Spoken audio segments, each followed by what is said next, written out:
Thank you very much. Hello, everyone. My name is Jono.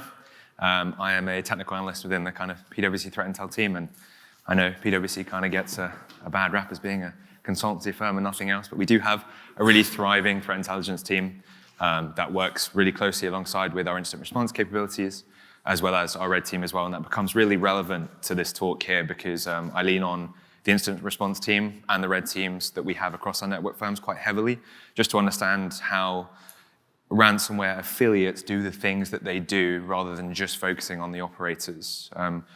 My team is also just full of incredible analysts, and it would be wrong of me to stand up here and not give credit to just the team that I work for. They're amazing people, and they've taught me literally everything I know. So thanks to them for being here, and when they watch this back posthumously, thanks for existing. In terms of what I wanted to do with this presentation, it's really difficult to sum up ransomware as a service in 30 minutes. And I think I have fallen into the trap before of doing this thing where I talk about ransomware operators for 30 minutes, and then eventually someone comes up to me at the end and says, well, what was the point? I mean, they don't say that, but that's what I hear, like, oh, that was nice, but what about X, Y, Z? And I think for this talk, what I wanted to do is kind of go from the top all the way down. You'll see I've kind of tried to do this really cool thing with the atmospheric parts of the Earth's kind of outer layers, but it's probably not going to work like that. What we're going to do is we're going to start with talking about the ransomware as a service environment from an operator perspective, or rather from a framing perspective.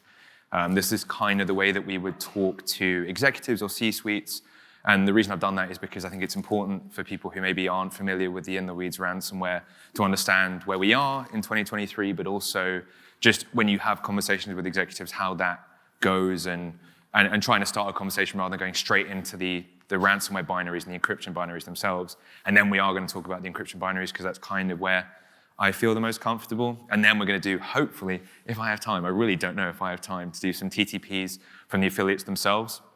And that's going to be really useful because it kind of pieces together why we care about the encryption binary so much and how these affiliates work. So, as I said, there's like a really normal way, or rather a precedented way of us talking about the ransomware as a service environment, and that is through this model right here, which is you put the operator in the middle, and then you say, okay, everything else surrounding the operator is what goes on outside in the operation. So that includes the affiliate, the negotiation, the laundering of cash, and then eventually the kind of negotiation with victims, and then the cycle restarts again. Now, if we were to do this talk, we would get about this much out of it, because this is what we would be focusing on, is the affiliate using the encryption binary for its operations. But if we change the narrative a little bit and we say, okay, but what does that operation look like, and what are we really talking about in 2023 when we're talking about ransomware as a service? And this is what you kind of get.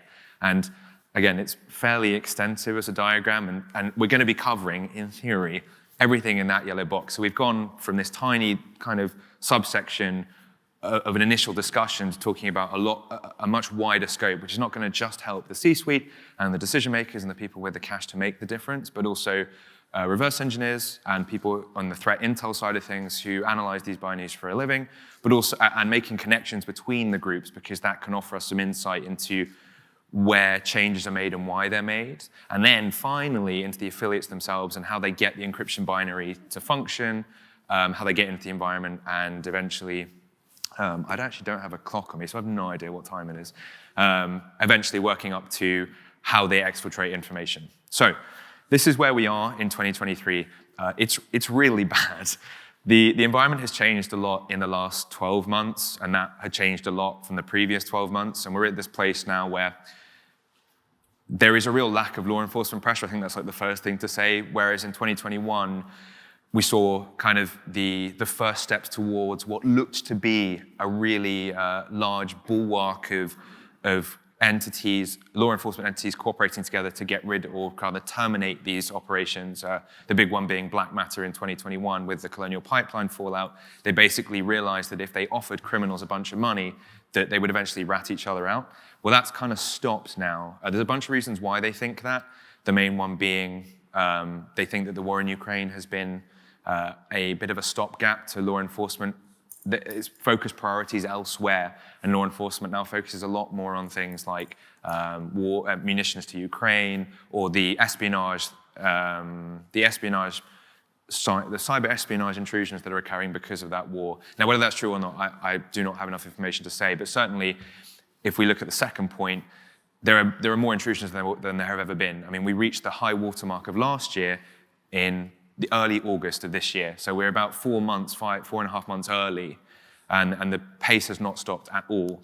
And the third point is really interesting. It's as we get into this environment and as we begin or we continue into this ransomware-as-a-service environment where we have entities that are maybe removing themselves but not going anywhere, and as we get further into this environment where no one is stopping these groups, even if ransomware groups shut down, we still have the experience that remains in the ecosystem. So if you just look at the arrows, some of these are contested. I mean, 1 or 2 are contested, but 6 of these groups have all spawned out of the Conti Ransomware group in some way, shape, or form. We'll talk about a couple of them, Akira being the main one, because I think that's the most interesting connection.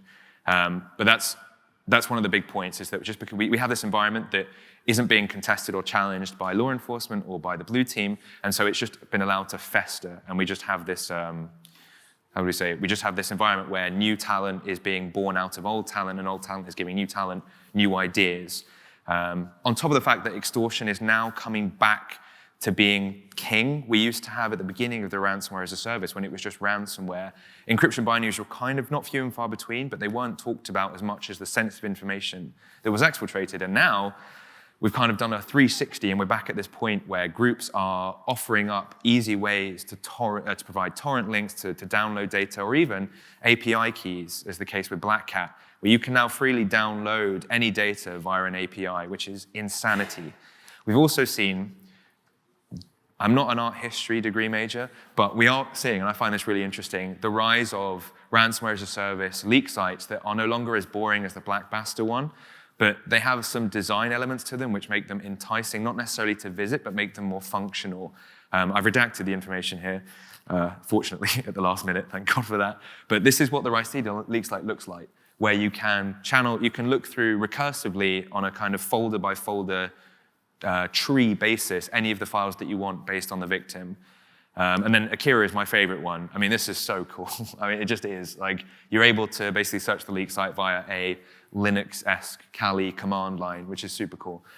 What's the time? More than 20 minutes. Perfect. Excellent. Right.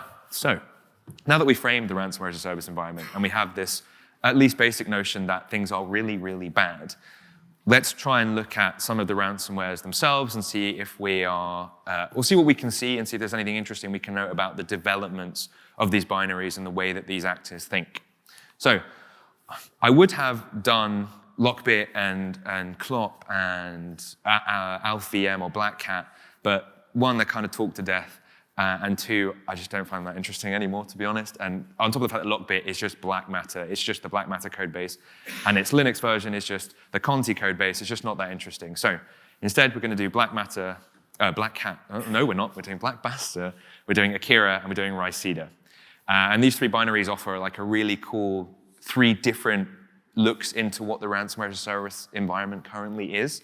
But before we do that, I thought it'd be interesting to see what makes a RaaS binary and kind of what goes into my thinking at the very least and my team's thinking when we think about ransomware-as-a-service analysis. And it's that these binaries are commodity tools. They are, in fact, just software. If you remove the illicit nature of the business, it's just a software tool.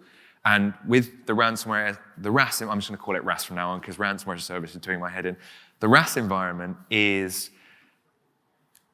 allows for affiliates to freely move between programs. And with the affiliates that we track, we see them darting between ransomware RaaS programs every other week in some cases, and then they kind of stick with one. And with no law enforcement pressure, they can kind of just keep doing this. There's no real fear of repercussion. And in fact, looking at the forums, the only thing that these ransomware groups fear mostly is other groups, which is pretty telling and rather unfortunate. So if we think of these RaaS groups or these RaaS binaries as commodity tools, then we can kind of begin to think more about what we're looking for and what we find interesting about them. So we know that the malware has to be also, as well as being a commodity tool that is easy to use for affiliates, it has to be, it will display thought processes of the operator themselves, the owner of the ransomware operation or the developer of the code base. Now that's true of all operations, but it's so clear in ransomware operations because sometimes, especially in the earliest versions, they are quite messy and can provide us tools and insight into what we're looking at when we get to the 2.0s and the 3.0s. So when I talk about things to look for, flags, ransomware and RaaS binaries need flags to determine what part of their capability they're going to use, because affiliates can determine whether they want certain parts of the binary, i.e., do they want a scheduled task, how many threads do they want to run, how many processes do they want running, what kind of encryption do they want on the files, et cetera, et cetera. And we'll see some of the flags that are available in Basta and Akira and RyeDA.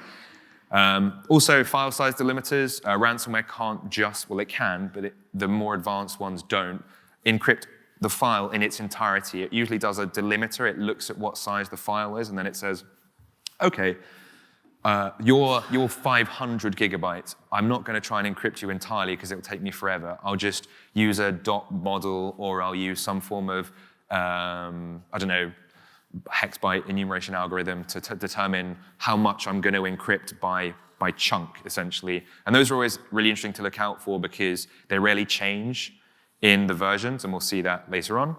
I also love this one, unique functions, and this is kind of what I was talking about before with Ransomware-as-a-Service operators adding unique things that only they would think about, and you can see exactly their thought process when they're developing this malware. And that's why I say always start with version 1, because version 1 of a binary is usually the messiest, especially now with entities and new programs spawning up that don't want to copy Conti or Phobos or any of this leaked source code. They'll make their own. And sometimes they'll make mistakes, and then they'll recorrect the mistakes. And we will see some of those mistakes in a little bit. But some of my favorites is DarkSide. I know people love random IDA screenshots that don't mean anything. So this is one of them, where we have essentially the language checker for DarkSide 1.0, maybe 2.0, where basically the threat actor decided they wanted to add a language checker to determine what the keyboard layout was of the victim. So if it was from a specific area in the world, i.e. the Balkans or Eastern Europe, they would go, okay, don't encrypt. But the interesting one they added was Syria, and that's never been seen again. And in fact, it's still in the Lockbit 3.0 code base because they bought the Black Matter code base, which was the version after DarkSide 2.0, and they didn't change it. So if you want an easy signature, go find that one, and you'll get 1,001 signatures for DarkSide 1.0, or DarkSide 2.0, 3.0, Black Matter, and then also Lockbit 3.0. But also, this is my favorite one, which I talk about every time I ever get the chance to talk about ransomware. This is the top image is Black Cat 1.0, which is, as I said, it was super messy. They basically rushed it out. The theory is that Black Matter closed down, and the developers basically said, we need a binary right now because our affiliates are waiting for something. So they built this Rust code base. But unfortunately, one of the unique functions of DarkSide 2.0 and onwards was this SH token membership function. And what it does is it basically elevates privileges if the token matches or it doesn't. They added that directly into the Black Cat binary, and it was a big telltale for us and other members, other Intel firms like Orange. I actually have to use this opportunity to shout out, I'm going to butcher her name, so I'm really sorry, Marine Pichon from Orange Cyber Defense, who made this excellent code base kind of comparing all the ransomware code bases to each other and seeing where they link and where they don't. It's on Twitter. It was from about 6 months ago, but it's really good, and it does support my theory, which is why I like it so much. So, Black Basta. Basta is a really interesting program. It is highly likely spawned out of the Conti program. We'll talk about how we came to that conclusion in a little second. It has not as many victims as I would have expected from a Conti 2.0, especially if we compare it to AlphaVM or Black Cat, which spawned just before Black Basta, or Lockbit, and Lockbit is just its own thing. I think we can all agree Lockbit has its own mechanisms and way of working above and beyond everyone else. But if you compare it to the other Conti spin-offs like Royal and Karakut and Blackbyte, it's well above those. So something to bear in mind, it is successful relative to the Conti space, and that's just comparing it to Royal. Enjoy.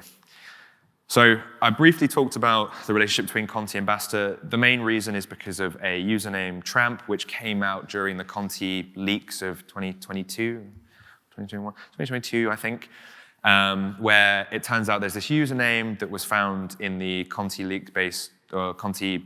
leaks called Tramp that also used the same tox ID, there's a user called Curva, and I'm not going to call it by what its actual name is because I don't want to get in trouble or offend any of my Eastern European friends, but Curva essentially used the same Jabber ID as Tramp. Tramp was seen in the Conti leak site, Conti leaks as being this kind of operator of Conti. Then the tox ID of Curva was seen being used by the Black Basta operator in the RAID and XSS forums. They posted once and then deleted the post and weren't seen again. They also were using they were also asking for this technology called Aventium. Now, Aventium it's now been bought by Dunghill and someone, but essentially what it does is it allows you to generate company valuation. And now usually, Conti used a very different application for this. I just can't remember the name of it. Someone will remember it. But in this case, for a specific victim, Tramp uses Aventium after asking in the forums as Curva for a login for this specific technology. So we pieced together the pieces, and so did other entities like Intel 471. They did a really good job as well, so well done to them.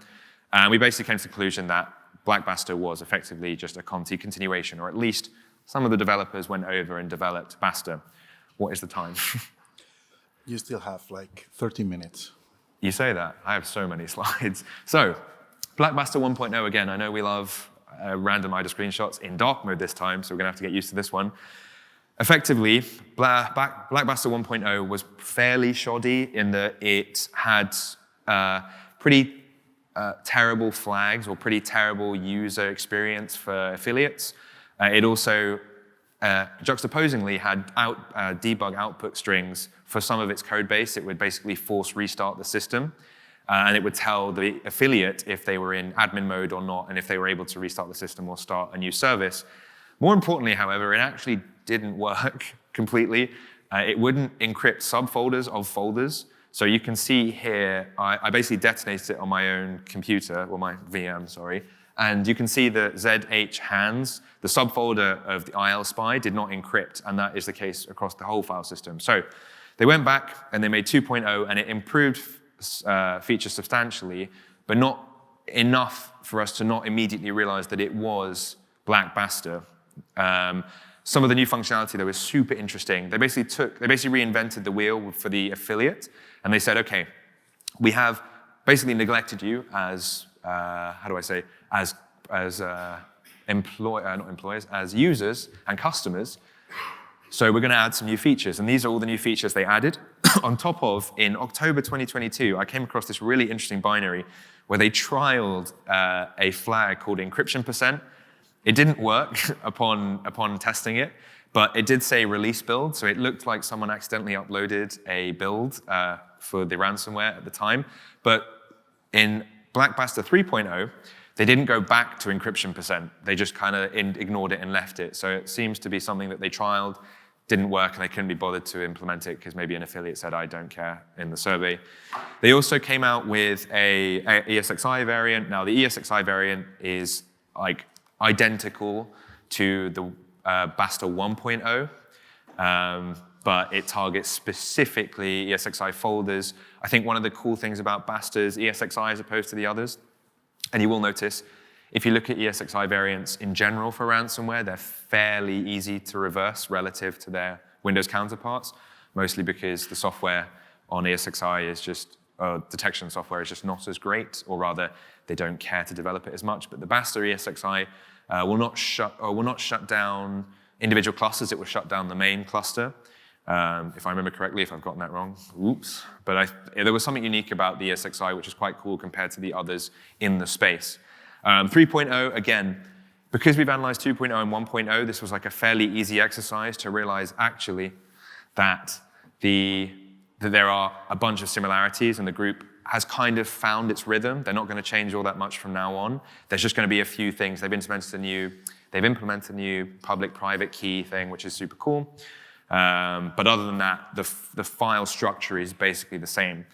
Akira is super interesting because, again, it seems to be spawned out of Conti. The reason I say that is because yeah, okay, I should probably talk about this first. We'll talk about the Conti bit in a little second. But the affiliate leanings are super interesting because in June of 2023, Akira basically said, they came out with this broadcast on their leak site that there was a victim that was hacked called DBSA, which is the Development Bank of South Africa. And they said, okay, guys, I'm really sorry. It wasn't our fault. Some affiliate went rogue and we didn't realize. Please contact us. We'll help you decrypt your systems.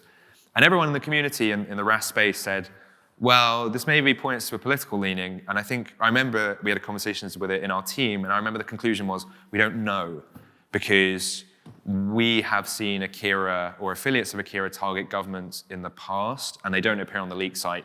And we assessed that was because Akira was trying to move away from governments just because of previous ramifications. But in September of 2023, we saw Akira begin to add political leaning entities onto their leak site, including one hilariously quite snidey remark from the Polish-American Association, where they just went, who cares about immigrants, right?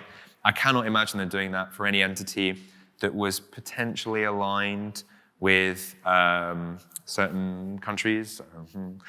So Akira, again, showing its political leanings in the same way that Conti did a while ago. Now, that's not attribution, and that is not a tie.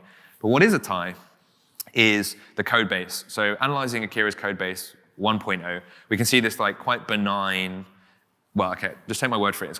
It's a relatively benign screen decryption function. So I'm going to highlight it there.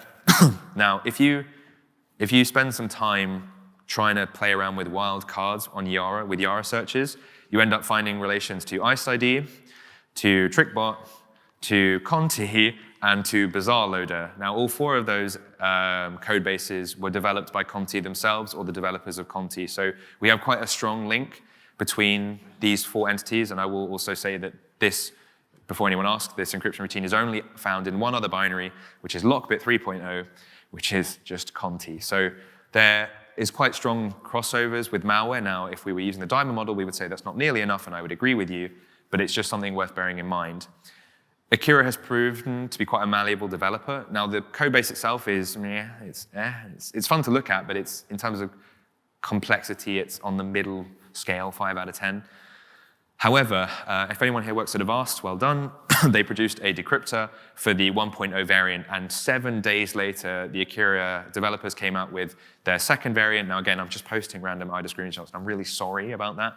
But essentially, Akira went back and they realized that they could decrypt the decryptor, or rather reverse the decryptor, by basically taking the cryptgen random function and taking it away from the main function and putting it into a function that is used over every file. So rather than creating a random generated key in the beginning of that's used for every file, you use one for every single file, which makes decryption near impossible, which is great.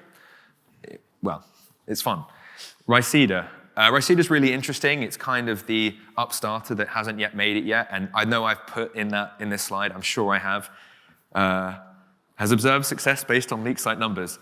Ignore that, because leak site numbers have gone down. In fact, September has seen it move down to 6. But I would caution and say sometimes quality is better than quantity, because September and October have seen some really interesting victims. The Ministry of Finance for Kuwait, for example, 464 gigabytes from them.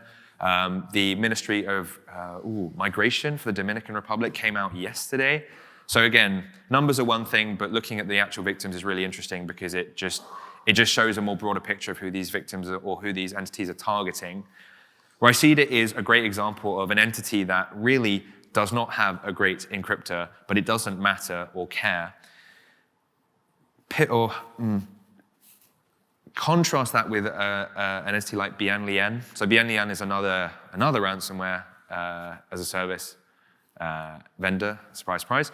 But they dropped their encryptor, their Go-based encryptor, because it just wasn't working for them, and they now just purely extort. But RyeDA has determined to make this very basic but very effective binary. So again, I'm using terrible screenshots here, but What I like about this binary is it's so obvious in the way that it does the thing. There are very basic flags here. So you have like /d/sr/nmdb, which stands for like, please just don't add a screen, like a wallpaper at the end. And all these delimiters do, or all of these flags, all they do is determine whether the malware should delete itself, whether it should run a scheduled task, or as I said, whether it needs a background at the end. We are not going to get through all of these slides. And the flags are very basic in the way that they've been constructed.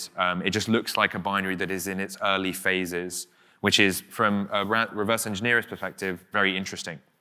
So, on to the good bit that everyone wants to hear about, which is how this relates to the affiliates, or rather how we can, as a blue team, use these affiliate groups to better defend ourselves. Because if I look at the incident response cases that I've anecdotally been a part of, the conclusions were we could have probably avoided this. Now, the big one, and the one that's been a big sticking point, has been initial access. Initial access has been a problem because we've seen threat actors move away from phishing and have moved a lot more towards things like zero-day exploits, and as I've put there, like that is a tricky one to defend against. You have to kind of use the guidance from the software that's been exploited and wait, and then your other best bet is to just take the threat actor down the line, if that makes sense. Try and find areas in further phases to kind of find remediation. But also legitimate credentials. We've seen the use of info stealers has been so prominent now. And we see them kind of, info stealer is put, or the creds of an info stealer is put on the dark web one day, 3, 4, 5 days later, we see an affiliate popping an organization that was part of the info stealer. So it's one of those things where, again, I've put on all of these slides, so initial access on, and I'm gonna shout out, because I know that MGM Grand is a big thing right now, that with vishing and spear phishing and social engineering rather, the best thing we can do is address cyber as like a human problem and say, okay, we probably just need to train people to be skeptical of literally everything. And I know in our personal lives, that's probably a bad way to go. But professionally speaking, we shouldn't be breaking protocol. And I've seen on business email compromise cases, on credential phishing cases, where someone in the chain of command has decided they didn't want to inconvenience someone else. So they just decided to just subvert protocol entirely and gave the threat actor $16 million to their bank account, which was unfortunate. But again, breaking the stigma of ensuring that people are doing their jobs even if they feel like they're inconveniencing people, which is a very British problem to have, is something that we need to be aware of. But with all of these, execution, with discovery, credential access, and with command and control, I've offered, you can read, and there will be a PDF of this on the website. So if you are curious, we can have a talk about it after this, or you can read the PowerPoint in PDF form after this talk. I provided some, I would say, cool ways or easy ways to begin to prevent and mitigate the most common phases that occur that we see are easily preventable. So with like command and control, for example, looking at specific or rather large amounts of exfil going out one way on port 80 or 443 or 25 or 21 or 22, or looking for specific traffic headers for Cobalt Strike, etc. These things are really not basic, but they're things that we can implement to kind of alert and detect us to presence. And finally, last slide, promise. The PwC incident response teams have done a really good job of creating this ransomware protection framework. It is free and available. On the PDF, it will be the clickable link will be that ransomware protection framework button. It's an extensive document, and I don't have time to go through it in its entirety, but it's well worth a read. And if you want to talk to me about it afterwards, I will provide you the link after this talk. So, thank you very much.